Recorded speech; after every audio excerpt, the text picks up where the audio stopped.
Okay, day 3. Today we're going to talk about quotient properties of exponents. So, the first example is going to talk about quotient of powers, so we're just going to talk about quotient of powers for now. So, quotient of powers means if you have a quotient, meaning a fraction or something that means division, and the bases are the same. So again, the bases are the big numbers, so a and a, those are bases. You can subtract the exponents, top and bottom. So bottom from the top. So example, 3 to the 7th and 3 to the 3rd, those have the same bases. So I'm going to take the top exponent, 7, and I'm going to subtract the bottom exponent from it.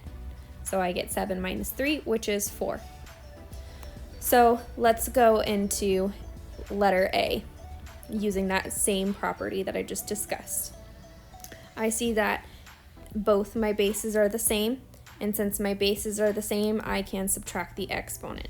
Now, when I say bases are the same, I mean like if you have an A on the top and a B on the bottom, it's not going to work out. They have to be A's. They have to be the same.